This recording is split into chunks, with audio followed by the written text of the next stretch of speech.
எடப்பாடி நல்லவரு வல்லவரு எல்லாம் கரெக்ட் தான். அவரு 5 நிமிஷம் யோசிச்சாருனாலே எல்லாமே சரியாகிடும். அவரை கட்சியை கழிச்சிட்டு வர சொல்லுங்க, நாங்க பாத்துக்கிறோம்னு வைரலா பேசியிருக்காரு ஏடிஎம்கே ஒருங்கிணைப்பு குழுவை சேர்ந்த புகழேந்தி. சசிகலா, எடப்பாடி, ஓபிஎஸ் எல்லாரும் ஒண்ணு சேர்ந்தா மட்டும்தான் ஏடிஎம்கேவை காப்பாற்ற முடியும். இல்லனா தேசிய கட்சி உள்ள புந்து எல்லாத்தையும் காலி பண்ணிடும். அப்படி எல்லாம் ஆயிடக்கூடாதுன்னு தான் அம்மா சில முன்னாடி வந்து எல்லாத்துக்கும் ஸ்வீட் கொடுத்து சபதம் எடுத்திருக்கோன்னு இவரும் சபதம் எடுத்திருக்காரு. மற்ற கட்சியில இருக்கிற நம்மளோட எல்லா தொண்டர்களும் வந்து சேரணும், அப்பதான் வர உள்ளாட்சி தேர்தல்ல எல்லா இடத்தையும் பிடிக்க முடியும்னு திராவிட கட்சிகள் தான் ஆட்சி அமைக்கணும், மற்ற யாரையும் விட்டுடக்கூடாதுன்னு தான் சொல்லியிருக்காரு. ஏன் அவ்வளவு சண்டை போட்டுட்டு இருந்த கேசி பழனிசாமி நானும் இப்போ ஒன்னா சேர்ந்திருக்கோம்னு புகழேந்தி சொல்லியிருக்காரு.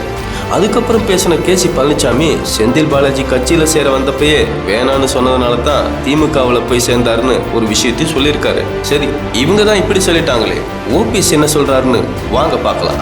ஏடிஎம்கே போட்டியிட்ட எல்லா இடத்துலயும் தோத்தது மட்டும் இல்லாம 3ஆம் இடத்துக்கும் தள்ளப்பட்டிருக்காங்கன்னு பத்திரிகையாளர் கேட்டப்போ, எங்க இருந்தாலும் நல்லா இருக்கட்டும்னு சொல்லிட்டு நீங்க அத தற்காலிக தலைவர்கிட்ட போய் கேளுங்க, என்கிட்ட கேட்காதீங்கன்னு கடுப்பாய் பேசியிருக்காரு. ஆனா இபிஎஸ் தேர்தல் முடிவுகள் வந்தப்போ தேர்தலுக்காக தொண்டர்கள் உழைச்ச உழைப்பையும் தியாகத்தையும் பார்த்து கண் கலங்குறேன்னு எமோஷனல் ஆகி பேசியிருப்பாரு. உங்களுக்கு என்ன கைமாறு செய்ய போறேன்னு சொல்லி ரொம்ப ஃபீல் பண்ணியிருக்காரு. ஸோ இப்படி ஃபீல் பண்றதுக்கு முன்னாடி இருந்த மாதிரி எல்லாரும் ஒன்னா சேர்ந்து பழைய ஏடிஎம்கேவா மாத்தினா கைமாறும் பண்ண தேவையில்ல, கட்சி மாறவும் தேவையில்லைன்னு கட்சிக்காரங்களே சொல்லிட்டு இருக்காங்களா?